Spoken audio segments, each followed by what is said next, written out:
Olá, hoje o nosso assunto é o formalismo russo e o estruturalismo tcheco. A poética clássica fundamentou o estudo das obras literárias por muitos séculos. Tendo sido originalmente elaborada por pensadores como Platão e Aristóteles no século IV, não foi contestada na Antiguidade. Mas algumas noções aristotélicas podem ter sido ignoradas durante a Idade Média. Não todas, mas algumas. A Renascença, a partir do século XVI, porém, ensejou a tradução dos diálogos de Platão e da poética de Aristóteles, restaurando o antigo poder de suas ideias até pelo menos o século XVIII. Como nós sabemos, é no século XIX que a teoria da literatura entra na universidade e ela acaba suplantando a poética. Mas a teoria da literatura privilegiou sobretudo a história da literatura e assim continuou olhando para o passado sem conferir a devida atenção para o que se passava à sua volta. As grandes mudanças se dão na passagem do século XIX para o século XX, quando muitos acontecimentos se modificavam simultaneamente o modo de pensar, agir e perceber por parte da sociedade, dos artistas e do público. A gente pode falar, por exemplo, de mudanças na área tecnológica, como a invenção do cinema, e na área artística. Vamos ver um clipe que vai nos falar de tudo isso.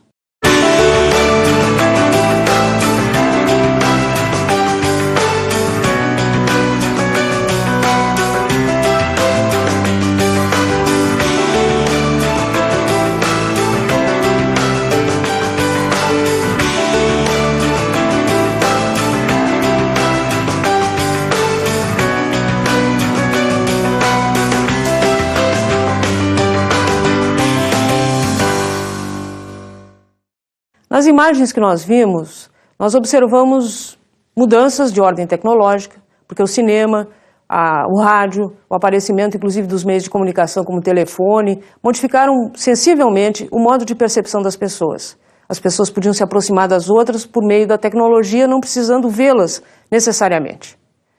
Também o aparecimento da fotografia provocou alterações de percepção, porque nós passamos a ter a possibilidade de uma reprodução bastante fiel da realidade. Isso levou os artistas a um posicionamento diferente. Eles precisavam criar, e criar não era mais simplesmente reproduzir aquilo que os outros conheciam. A própria noção de mímese que o Aristóteles desenvolvera e que foi acatada por tanto tempo já não era suficiente para dar conta disso. Além disso, essas manifestações que vão aparecer nas artes, como nós vimos, sobretudo na música, na pintura, no teatro também, elas vão fazer as pessoas não se sentirem à vontade, elas não vão imediatamente entender o que estava acontecendo. E esse talvez fosse o principal objetivo dos artistas. De fato, quando nós, mesmo hoje, passados 100 anos, ouvimos música como o Ritual da Primavera, como a música dodecafônica do Schoenberg, nós nos sentimos desconfortáveis. E isso é uma das características mais importantes da arte moderna. Eu gostaria até de chamar sempre a atenção para esse ponto. A arte moderna não é uma arte para ser entendida imediatamente, é uma arte para mexer com as nossas convicções, com os nossos processos. E isso vai ser também matéria da teoria da literatura. O formalismo russo. Pode-se verificar, pode-se constatar, pelo que o professor depôs, de que a arte contemporânea ainda provoca um profundo desconforto em todos. É porque ela foi feita para isso, como nós observamos há pouco. Ela se propõe a nos colocar perante outros paradigmas de percepção. Ela usa estratégias diferenciadas e ela principalmente desconstrói aquilo a que nós estamos acostumados. Isso acontece principalmente porque os artistas vão em busca de outras formas de comunicação, outras estratégias principalmente. Eles vão desconstruir não apenas o que nós estamos habituados a perceber na vida cotidiana, mas também os meios, os modos, os processos que a arte utilizava até então. Nós vamos ouvir agora um poema de um poeta russo do início do século XX, chamado Vladimir Klebnikov, que usa essas novas estratégias para criar os seus poemas. Ride, ridentes, derride, derridentes, risonhai aos risos, rimente, risandai, derride, sorrimente, risos sobre risos, risadas de sorrideiros risores, hilarias rir, risos de sobreridores riseiros, Sorrisonhos, risonhos, sorride, ridiculai, risando, risantes, hilariando, riando, ride, ridentes, derride, derridentes. Pela audiência do poema, nós podemos ver o tanto que ele mexe com as possibilidades de uso dos elementos fônicos do poema. Ele insiste em certas vogais para que nós associemos essas vogais a certos sentidos. Isso nunca tinha sido usado antes. E isso se torna um elemento muito importante da forma de comunicação e principalmente de criação por parte de um poeta. Se isso acontece no plano fônico, vamos ver o que acontece no plano, vamos dizer assim, das palavras, dos versos, como faz o outro poeta russo do início do século, Mayakovsky, cujo poema nós vamos ouvir agora. Hoje também, a rima do poema é carícia, slogan, açoite, baioneta. Não foram só os poetas russos, nós citamos dois até agora, Chlebnikov e Mayakovsky, que procederam a essas alterações tão profundas no modo de comunicação da poesia. E nós estamos enfatizando também a poesia, onde nós sentimos mais essas transformações. Na realidade, o nosso modernismo, o modernismo de 22, também sofreu essa mesma preocupação, ele também se envolveu com a necessidade de modificar as percepções. E um dos principais líderes do modernismo brasileiro, Oswald de Andrade, apresentou esse poema que nós vamos ver e ouvir ao mesmo tempo. 7-2, 3-1, a injustiça de 7. 4-0, 2-1, 2-0, 3-1. E meia dúzia na cabeça dos portugueses.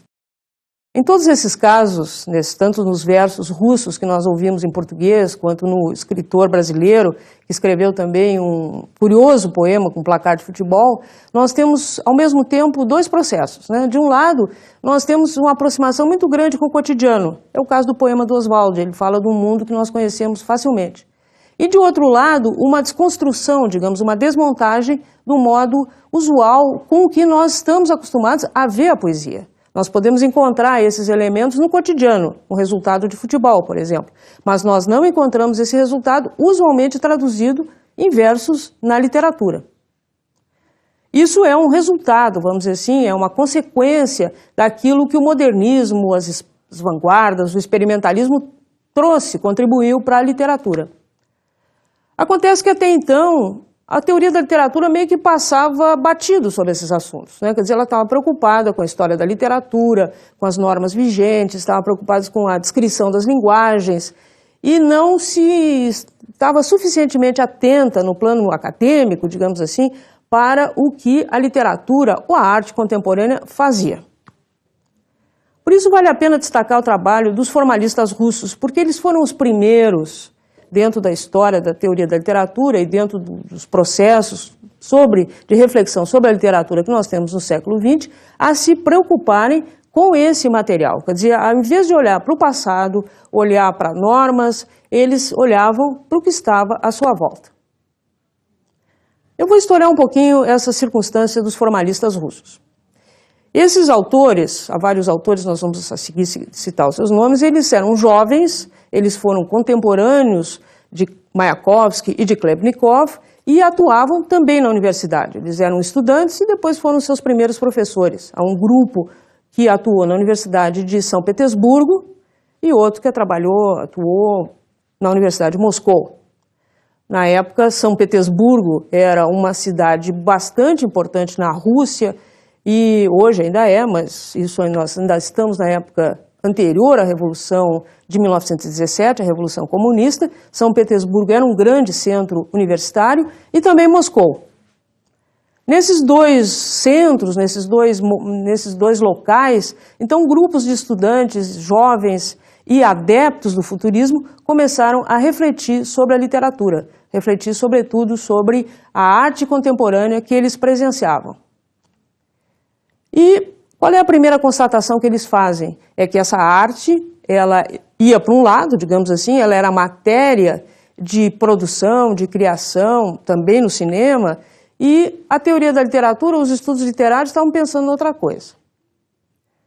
Então um deles, talvez um dos principais e primeiros líderes, que é Viktor Shklovsky, ele chama atenção para esses dois aspectos que nós vamos agora destacar. Em primeiro lugar, ele critica o tipo de pensamento que vigorava na universidade. Esse pensamento que, como eu já coloquei no início, ele vinha desde o século XIX, era um pensamento mais preocupado com a história da literatura, mais preocupado com examinar a tradição e desconsiderar a atualidade. E o segundo foco dele foi tentar pensar ou expressar o que estava acontecendo naquele momento. Só que ele expressa aquilo como uma regra característica de toda a produção literária. Então, quem eram esses pesquisadores? Eu citei há pouco o Viktor Shklovsky, que estava associado ao grupo de São Petersburgo. Esse grupo formou uma espécie de sociedade de estudos literários e ele era um dos principais líderes. Um outro nome que eu acho que nós não podemos deixar de destacar é o de Roman Jakobson, que atuava em Moscou e que se dedicou principalmente à linguística. Quando ele começa a atuar no início do século XX, nós estamos aí por volta de 1914, 1915, ele tanto trabalhava com material literário quanto material linguístico. O Jakobson, ou Jacobson, vocês podem ficar bem à vontade como quiserem designá-lo, ele depois vai se dirigindo à linguística e vai se tornar, inclusive, um dos grandes teóricos da fonologia. Mas no período de que nós estamos falando, e eu insisto, isso foi anterior à Revolução de 1917, isso se passa mais ou menos entre 1914, o Jakobson pensava também sobre a literatura. Eu gostaria também de destacar um nome menos, vamos dizer assim, menos popular no Ocidente, que é o de Boris Eichenbaum, mas que também teve a sua importância porque foi ele que procurou depois, mais adiante, nos anos 20, restabelecer as ligações entre um pensamento sobre a literatura enquanto tal e a sociedade e a história. Ele principalmente se dedicou aos estudos sobre os escritores, os romancistas do século XIX, com ênfase principalmente na obra de Tolstói, que é um dos grandes, vamos dizer assim, um dos grandes romancistas do Ocidente, mas que vai ser particularmente importante para a reflexão dos formalistas russos. Há outros dois nomes ainda que vale a pena nós nos referirmos. O primeiro é Yuri Tinianov, ou Tinianov. Vocês sabem que com esses nomes russos a gente tem várias dicções possíveis. O Tinianov é um autor que se preocupa com questões da evolução, da transformação da literatura. E ele principalmente produziu seus trabalhos nos anos 20, depois nos anos 30. Ele já corresponde a um momento em que o formalismo russo já não tinha, vamos dizer assim, aquele ímpeto modernista e estava se preocupando em estabelecer paradigmas e formas de pensar a tradição literária. Isso eu queria chamar atenção também para esse aspecto, quer dizer, é importante pensar o formalismo em dois grandes momentos. Um primeiro momento mais explosivo, mais modernista, digamos assim, caracterizado pelo pensamento de Shklovsky, e uma segunda etapa que se dá depois dos anos 20, quando se estabelece, se as coisas se acalmam, vamos dizer assim, e se procuram estabelecer os critérios, os pensamentos, os formatos de reflexão não apenas sobre a modernidade, mas sobre a tradição e o que veio antes. Há também um autor chamado Boris Tomaszewski, que eu gostaria de destacar. O Tomaszewski tem um ensaio que tem grande circulação no Brasil, chamado Temática. Esse estudo, ele sintetiza, é uma espécie de mini teoria da literatura, em que ele sintetiza alguns elementos importantes para nós refletirmos sobre a constituição, sobre a estrutura do texto literário, né? Ele trabalha sobre a questão da narração, sobre o tema, os motivos, e também isso é importante como um auxiliar para nós entendermos o pensamento dos formalistas. Para nós pensarmos o formalismo, então, enquanto um momento, um grupo, inclusive uma tendência da teoria da literatura, é importante destacar três aspectos. Primeiro é a época em que eles aparecem, como eu venho desenvolvendo. Ele aparece, sobretudo, em torno a 1914, 1915, quando o experimentalismo, a vanguarda estão no seu auge. E particularmente na Rússia ainda do czar, a Rússia pré-soviética, em que nós temos figuras tão importantes como os já citados Mayakovsky e Khlebnikov. O futurismo russo é um momento muito importante da vanguarda contemporânea e ele vai ter repercussões para além da Rússia. O nosso futurismo nos anos 20 tem ainda reflexos ou elementos que nós podemos associar a Mayakovsky, assim como ao futurismo italiano, como nós sabemos. Então, essa é uma questão, vamos dizer assim, uma primeira observação de ordem histórica. segue essa observação de ordem histórica o fato que, nos anos 20, o formalismo, de certa maneira, se estabiliza e vai começar a trabalhar questões mais amplas de teoria da literatura. Então, nós temos um aparecimento em torno a 1914, 1915, e depois uma estabilização em torno dos anos 20 ou dos anos 30. Alguns formalistas ainda atuam na academia nos anos 30, 40, mas aí o seu impacto já perdeu um pouco da sua força, né? O grande momento deles é nessas 2 décadas, entre 1915 e 1930, entre os anos 10 e os anos 20.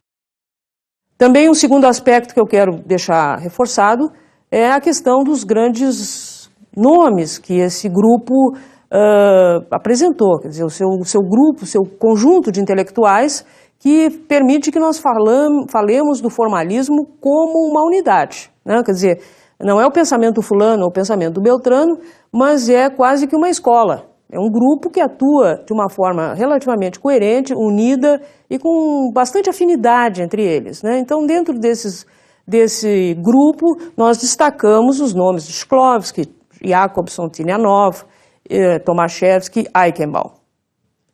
Mas nós temos que também pensar o que eles trouxeram, qual é a grande contribuição deles à teoria da literatura, e essas são as suas teses. Então, é dessas teses que eu vou falar agora. A primeira tese deles, e ela, vamos dizer assim, ela foi expressada, sobretudo, por Shklovsky, se refere ao elemento formal, ao elemento constitucional da obra, como ela se organiza.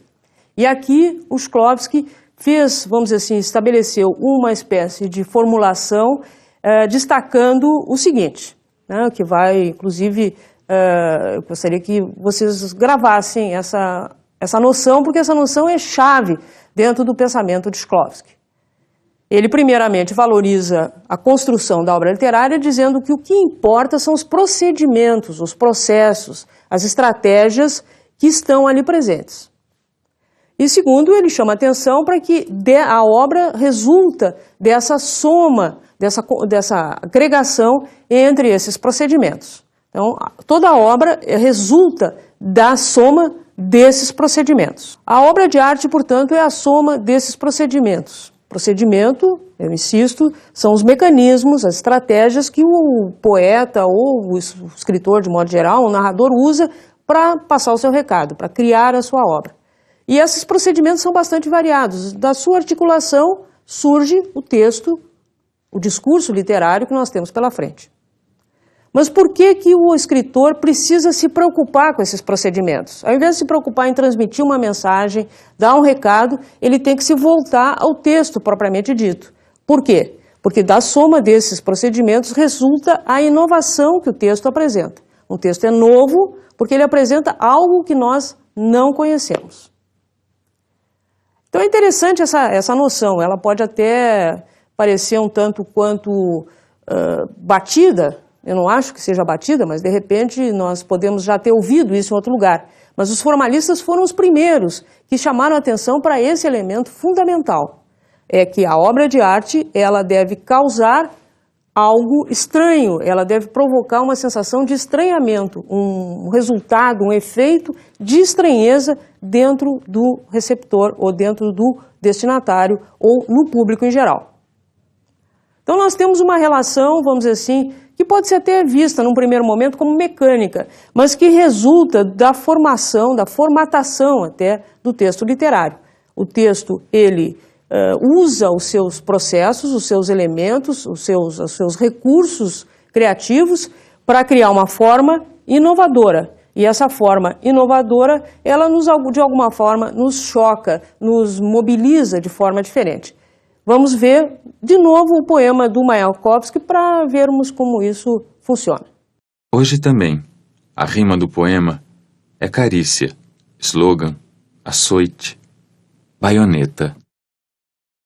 Esse poema é um poema constituído de 6 linhas, como vocês estão vendo. Ele tem 6 linhas e ele tem uma disposição, em primeiro lugar, diferente, né? Então, ele não deixa de usar o verso, né? Como o poema usa, o verso é vamos dizer assim, uma instituição a que nós associamos a noção de poesia desde a antiguidade, mas esses versos eles já apresentam uma disposição diferenciada. Essa disposição diferenciada é algo novo no momento em que Mayakovsky escreve e publica esse seu poema.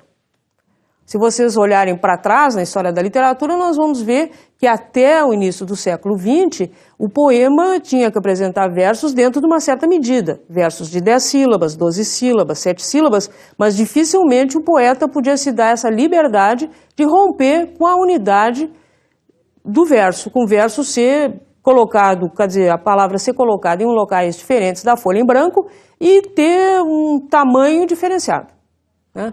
É claro que nós estamos lidando aqui com versos traduzidos para o português, mas mesmo se nós tivéssemos a oportunidade de consultar o original, veríamos que essa disposição física das palavras na página seria igual. Os tradutores foram bastante fiéis à natureza destes versos, desse poema como um todo.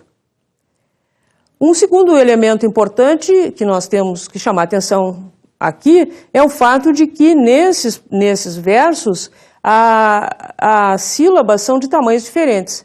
E, além disso, ele cria de uma palavra para outra uma certa sensação diferenciada. Então, esse poema, que se constitui, como eu disse, de 6 linhas, com uma disposição diferente, uma disposição original dentro da página, em primeiro lugar faz uso, inclusive, do fato de que nós vamos lê-lo, nós vamos conhecê-lo não apenas pela audição, mas pela leitura dentro de uma obra publicada. Isso é algo também novo, porque sugere que Mayakovsky estava muito atento às novas tecnologias e às novas formas de comunicação, de que são exemplo hoje a propaganda, o cartaz, né? Então, ele traz do mundo externo para dentro da poesia uma forma nova de comunicação. E há outro aspecto que eu gostaria de chamar a atenção, que é o seguinte: se nós lermos o poema, né, é um poema sobre o poema, é um poema metalinguístico, ele vai falar do que significa criar no contexto em que o poeta está falando. E ele vai numa espécie de gradação, né? Quer dizer, ele diz que a rima do poema é carícia, é slogan, mas depois se transforma em açoite e baioneta. Então ele transmite também uma visão, é um poema programático, é um poema inclusive político, nós podemos dizer. Mas como é que ele faz isso? Ao invés de procurar dar um recado, desenvolver um assunto, ele faz o contrário, ele enxuga, ele reduz ao mínimo a sua possibilidade de expressão. Então ele faz também com que o leitor, ou nós também podemos ouvi-lo, mas sobretudo o leitor, ele tenha que prestar mais atenção ao poema para procurar extrair o conteúdo dele. E, portanto, ele vai ser mais mobilizado. É nesse sentido que o Shklovsky vai chamar atenção para o estranhamento que o poema, ou qualquer poema, gera no seu público ou no seu leitor especificamente. O poema do Mayakovsky, ele pode ser examinado com uma atenção particular para as palavras, né? Eu procurei chamar atenção para o modo como ele se dispõe na página em branco e o que as palavras querem dizer. Mas também os aspectos fônicos foram muito utilizados pelos futuristas, assim como já tinham sido utilizados pelos simbolistas. O Klebnikov, que é um outro poeta que nós ouvimos há pouco, ele está justamente nessa passagem, né? Ele foi um poeta que pertenceu ao simbolismo russo, mas usou estratégias depois próprias ao futurismo. E por isso nós não precisamos necessariamente nos preocupar se ele é dessa ou daquela escola. O importante é que no seu poema ele procura explorar bastante os recursos fônicos que o poema permite, estabelecendo uma relação bastante forte entre a sonoridade das palavras e aquilo que ele quer dizer. No caso, o uso das consoantes, ela vai simular ao mesmo tempo que a palavra, o conteúdo dessa palavra, né? Como nós vamos ouvir de novo agora. Ride, ridentes. Derride, derridentes. Risonhai aos risos, rimente risandai. Derride, sorrimente. Risos sobre risos, risadas de sorrideiros risores. Hilaries rir, risos de sobreridores riseiros. Sorrisonhos, risonhos, sorride, ridiculai, risando, risantes, hilariando, riando, ride, ridentes, derride, derridentes. Esse poema, como se pode observar, ele lida, portanto, com essa facilidade, com essa possibilidade que os sons da palavra, da letra, da consoante, melhor, linguodental, favorece, né? Quer dizer, a risada e a consoante linguodental, R, ela nos levam a essa associação imediata de ideias. Mas o poema passa a ser também uma forma de reproduzir um movimento quase agressivo de uma arma que solta, vamos dizer assim, balas para o público e também com isso provoca um certo estranhamento. Não é um poema para nos deleitar, mas para chamar a nossa atenção. É sobre esse aspecto que é importante destacar essa relação que para o Shklovsky se torna tão importante e que como que sintetiza o objetivo da arte contemporânea, é causar um certo estranhamento, é uma experiência de choque. Então, a segunda grande tese dos formalistas tem a ver com essa questão. A soma de procedimentos, elas geram formas inovadoras e essas formas inovadoras não têm que ser apreciadas, elas não são para o nosso deleite, mas sim para a nossa experiência de choque, de estranhamento, de chamar atenção. Elas não querem nos provocar, contradizer as nossas, vamos dizer assim, as nossas convicções, mas elas querem chamar a atenção do público para coisas novas, coisas diferentes, coisas que talvez ele tinha deixado passar. A segunda grande tese do Victor Shklovsky é, portanto, essa. Simplificando, ele quer dizer que a soma dos procedimentos apresentam-se de maneira inovadora e essa inovação não é um mero experimentalismo, ela tem um foco, ela tem um efeito que é provocar o estranhamento. Então, a soma de procedimentos, ela vai gerar esse efeito de estranhamento. E esse estranhamento é tanto do artista quanto do espectador, do público, do leitor de modo geral. Nós podemos pensar assim de uma forma tanto particular, um leitor específico, quanto o grande público. Se essa tese é válida para arte contemporânea, para experimentalismo, para vanguarda, ela parece ficar limitada, né? Parece assim, bom, tudo bem, então o formalismo só falou do seu momento histórico. Não, não era esse o objetivo.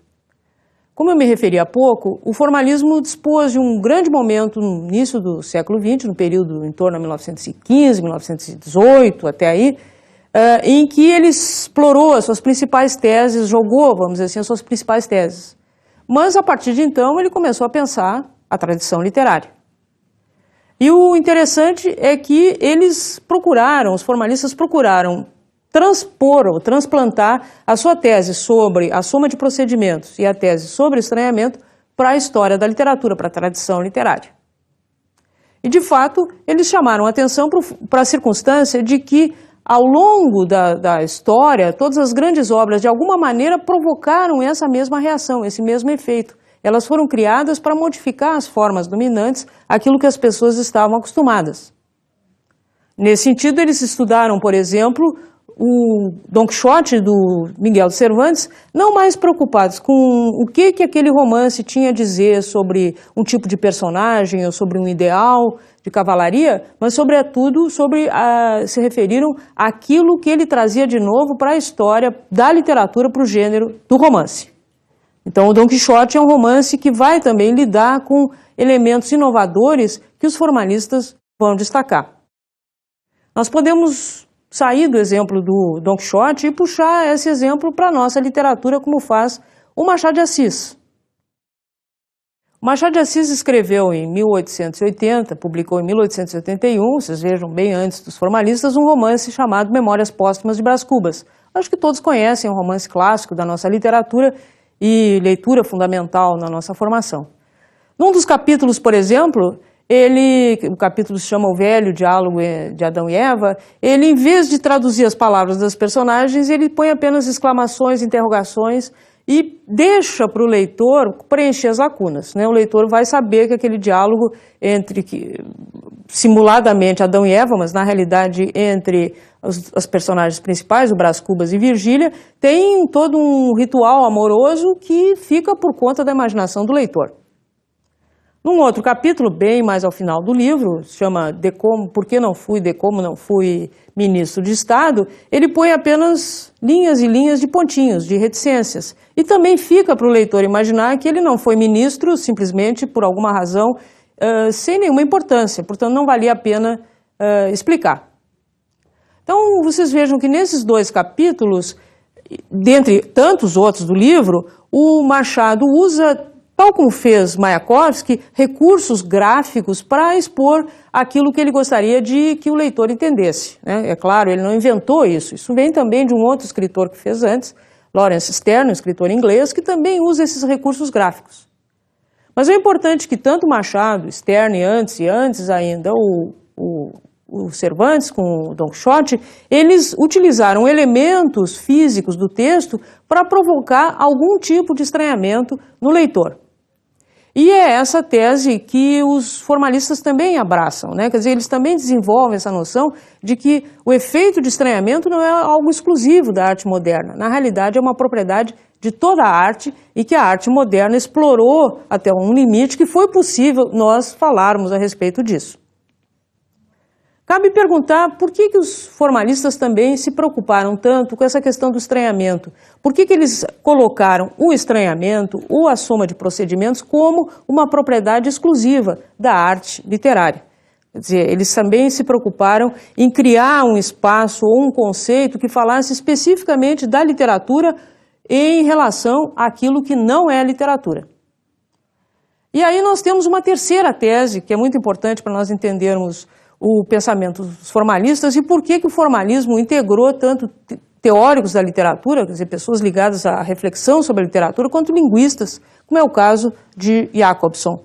É que eles, e sobretudo Shklovsky, sempre eu estou me referindo a Shklovsky, chamou a atenção para o fato seguinte: quando nós utilizamos a linguagem no cotidiano, nós esquecemos o sentido delas. Muitas vezes nós passamos assim, sem refletir sobre aquilo que nós estamos dizendo. As palavras se banalizam, elas se vulgarizam e acabamos matando a linguagem com isso. Então, quando a literatura, a poesia, utiliza de novo a linguagem, ela dá vida nova essa linguagem, ela se revitaliza. Então, eles estabelecem um corte, uma cesura muito forte entre a linguagem usada no cotidiano, essa linguagem que perde a sua vitalidade, essa linguagem que se dispersa num uso banal, e a linguagem da literatura. E com isso eles dão uma prioridade, eles dão inclusive uma grande importância à poesia, à literatura e à arte em geral, né? Se não fosse a arte, nós até acabaríamos perdendo as possibilidades de comunicação, porque a linguagem ela se desmancharia, ela se liquefaria por incapacidade de renovação. Compete à poesia, à literatura e à arte em geral renovar as formas de percepção e as formas de comunicação. A linguagem está nesse ponto-chave, nessa base da comunicação, e só através da literatura e da poesia ela se revitaliza, se renova e se apropria, vamos dizer assim, das capacidades, das possibilidades das pessoas se renovarem junto com ela. Se a língua do cotidiano ela está tão desgastada, compete à poesia e à literatura renová-la. E o Shklovsky acrescenta a isso mais uma observação.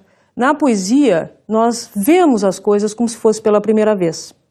Ela não nos permite reconhecer algo, e sim conhecer algo. Isso é muito importante porque é uma perspectiva anti-aristotélica, anti-mimética, porque para o Aristóteles a mímese reproduz o que nós já conhecemos, e para o Shklovsky a arte nos permite ver uma coisa pela primeira vez. Eu acho que se nós retomarmos o poema do Oswald de Andrade, nós vamos ver isso. É um poema que elenca, vamos dizer assim, resultados de futebol. Nós estamos extremamente habituados a ver isso, né? Desde a época do Oswald, esse poema é dos anos 20, até hoje, é um poema de quase 100 anos. E quando nós olhamos esse poema, parece que nós vemos pela primeira vez essa questão. Primeiro porque nós não estamos habituados a encontrar num poema resultados de futebol. Nós achamos que isso é do cotidiano. E o Oswald importa isso para dentro do poema. E aproveita no final para fazer uma frase de fechamento que tem a ver com todo o nosso imaginário, na nossa relação de brasileiros com a Europa, né? Ele termina em meia dúzia na cabeça dos portugueses. Esse jogo realmente existiu, isso que ele está colocando aí realmente aconteceu. Mas quando ele faz um poema e diz meia dúzia na cabeça dos portugueses, ele mexe, vamos dizer assim, de uma forma irônica, paródica, até engraçado, com as nossas, vamos dizer assim, com aquele nosso imaginário da Europa que se curva para o Brasil, nós somos os melhores, nós somos os campeões e assim por diante. É nesse sentido, portanto, que os formalistas chamam a atenção para esse fato, né? Quer dizer, dentro de uma poesia, dentro de um verso, dentro de uma obra de arte, nós vamos ver algo pela primeira vez, por mais que nós já tenhamos visto isso em outras ocasiões. Nós não estamos reconhecendo, nós estamos, na realidade, conhecendo. O formalismo russo, como eu falei, ele teve uma vigência, sobretudo nas décadas de 10, entre 1915 e 1918, e na década subsequente, na década de 20. Nesse momento, a Rússia, nesse período, a Rússia passou por uma revolução, a Revolução Bolchevique, e mudou completamente seu sistema político, seu sistema social. E mudou também a sua forma de conceber os estudos literários. Os estruturalistas sofreram muito com isso, eles tiveram alguns que mudar de profissão, mudar de pensamento, e alguns se exilaram, alguns foram para a Tchecoslováquia. Um deles foi Roman Jakobson, de que eu falei antes, e lá, chegando, ele saiu da Rússia e foi na direção da Tchecoslováquia. A Tchecoslováquia era um país criado, vamos dizer assim, posteriormente ao final da Primeira Guerra Mundial. Ela fazia parte, era uma região, essa região da cidade de Praga, pertencia ao grande Império Austro-Húngaro, esse império se dissolveu, e aquela região, então, foi considerada um país independente. A Tchecoslováquia, cujo nome já associa duas regiões diferentes, tanto que atualmente são dois países diferentes. É um país que durou até mais ou menos os anos 90 e depois ele se separou em duas nações independentes. Vocês veem que a Tchecoslováquia tem uma história muito peculiar. E nos anos 20, quando chega lá o Roman Jakobson, Praga, principalmente a capital, vivia um momento cultural muito importante. Nós temos que lembrar que é nessa época que viveu Franz Kafka, um dos grandes escritores do século XX.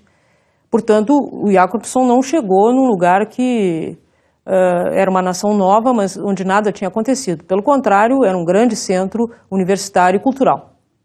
Assim, ele fez contato com um grupo de pensadores que já atuava naquela cidade, em que se destaca, sobretudo, um filósofo e teórico chamado Jan Mukarovsky.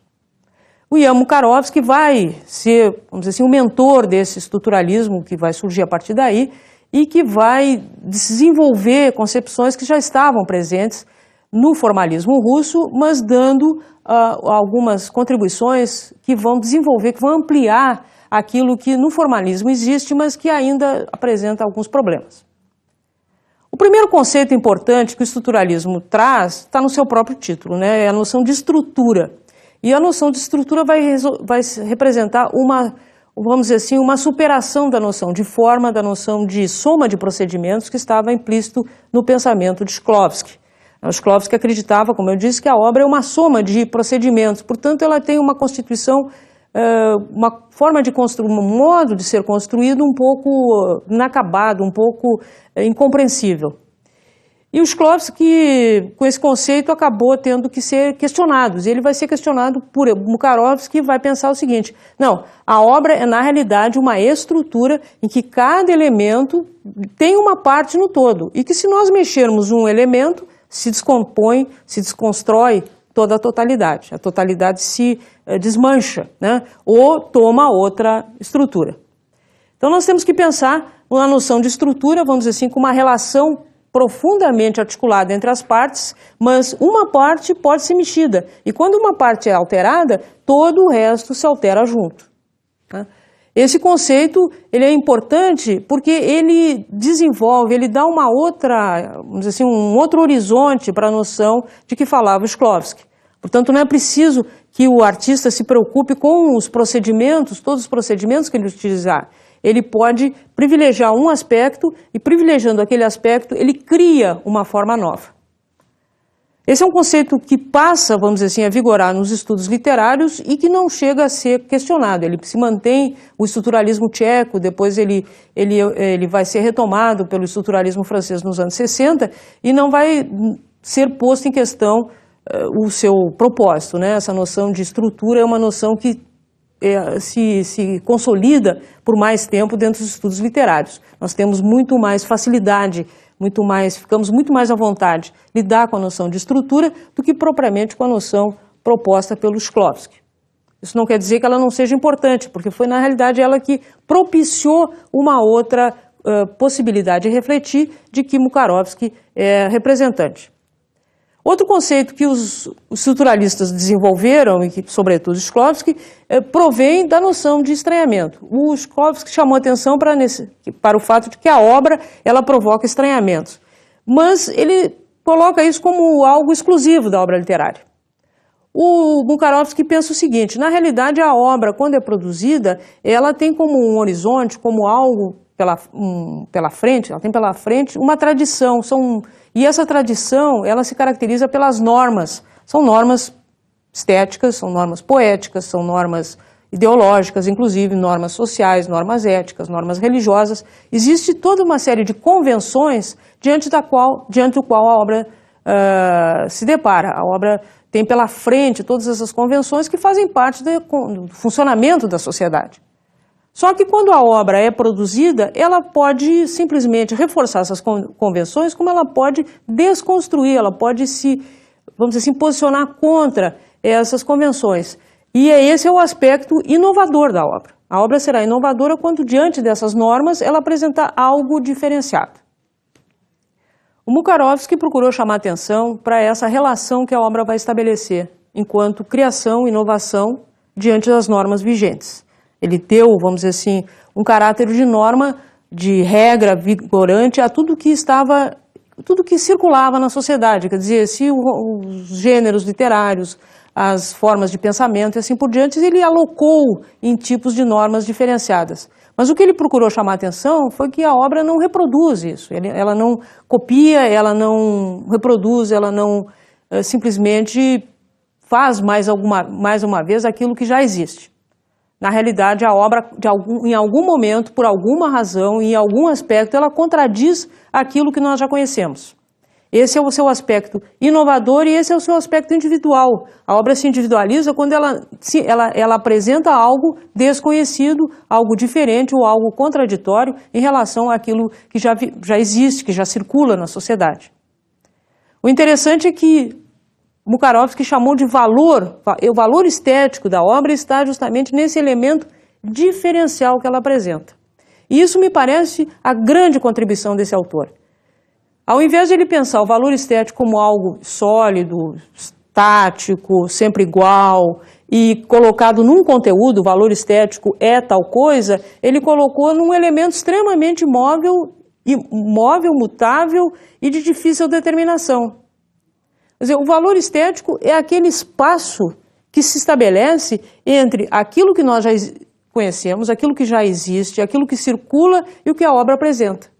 Por exemplo, no poema do Oswald, para nós voltarmos a ele, o valor estético daquele poema está na diferença que se estabelece entre o que nós já conhecemos de poemas usuais, com versos, com rimas, etc., e aquilo que ele propõe, retirando, inclusive, um elemento do cotidiano e colocando na literatura.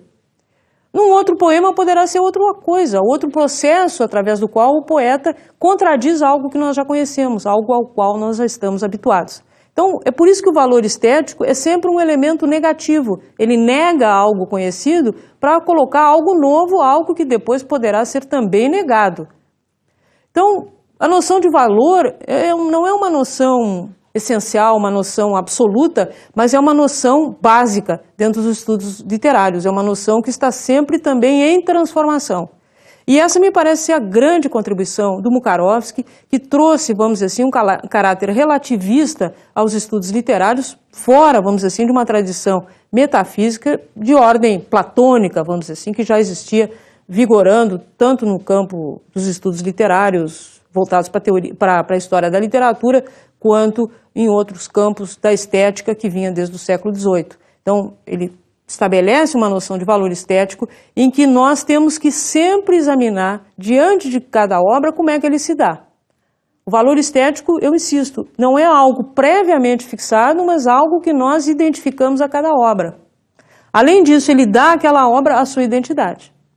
Então, no caso do romance do Machado, por exemplo, a identidade dele está na sua contradição, na sua inovação em relação a uma tradição tanto do romance brasileiro quanto do romance ocidental.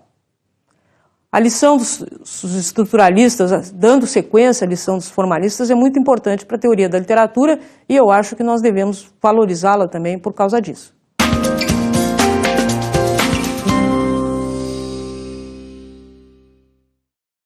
Para a gente saber mais sobre formalismo russo e estruturalismo tcheco, eu recomendo a leitura da coletânea organizada por Luiz Costa Lima, que se chama Teoria da Literatura em Suas Fontes.